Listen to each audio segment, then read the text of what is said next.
આપનું સ્વાગત છે। ઉપલેટા તાલુકાના નીલાખા ગામ ખાતે મહિલા પર ખનીજ માફિયાઓના હુમલાથી સ્થાનિકોમાં ભારે રોષ જોવા મળ્યો। રાજકોટ જિલ્લાના ઉપલેટા તાલુકાના નીલાખા ગામે મહિલાઓ પર ખનીજ માફિયાઓ દ્વારા થયેલ હુમલાનો મામલો।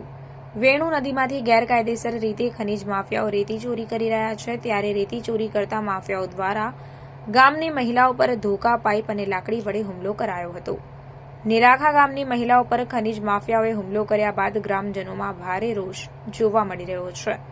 ગ્રામજનો દ્વારા ડેપ્યુટી કલેક્ટરને આવેદનપત્ર આપવામાં આવ્યું અને રેતી ચોરી અટકાવવા બાબતે અને મહિલાઓને માર મારનાર લોકો વિરુદ્ધ કાયદેસરની કાર્યવાહી કરવા બાબતે ગ્રામજનોની માંગ છે।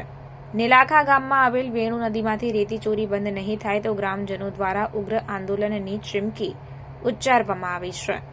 ગ્રામજનોનો આક્ષેપ છે કે અગાઉ પણ ખનીજ માફિયાઓ દ્વારા ગ્રામજનો પર હુમલાના અનેક બનાવો બન્યા છે। ગ્રામજનોએ જવાબદાર અધિકારીઓ સામે અનેક સવાલો ઉઠાવ્યા છે।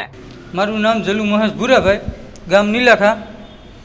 અમે અત્યારે ડેપ્યુટી કલેક્ટરે આવેદન આપવા આવ્યા છીએ સમસ્ત ગામ લોકો કે અમારા ગામમાં જે બિનઅધિકૃત રેતી ભરાય છે, જે ભૂમાફિયાઓ ગામ લોકોને પરેશાન કરે છે, એ મુદ્દાથી આપવા આવ્યા છીએ। કાલે અમારા ગામની 5 થી 7 મહિલાઓને ઢોરમાર મારવામાં આવ્યો છે, ધારિયા અને પાઇપુથી। આની પહેલાં પણ અમારા ગામના છોકરાઓના 2ના ટાંગા ભાંગવામાં આવ્યા હતા। એની પહેલાં પણ એક એવો પ્રશ્ન આવ્યો છે, અવારનવાર ગામ લોકોને પરેશાન કરે છે, મારે છે, મારી નાખવાની ધમકીઓ આવે છે।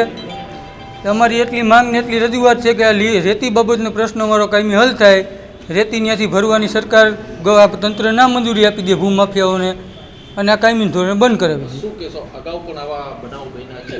પોલીસ તંત્ર કે અથવા અન્ય કોઈ તંત્રએ આમાં પગલાં લીધા છે? જોઈએ એવા કાંઈ ખાસ પગલાં લીધા નથી। પગલાં લીધા હોય તો આ પ્રશ્ન પાછો આવે નહીં। કડકમાં કડક કાર્યવાહી કરે આ લોકો તો આ પ્રશ્ન બીજી વાર આવવાનો જ નથી। અમારી માંગ એ જ છે કે આ બધું બંધ થઈ જાય અને ગામ લોકોને હેરાન કરવાનું બધે બંધ કરી દઈએ।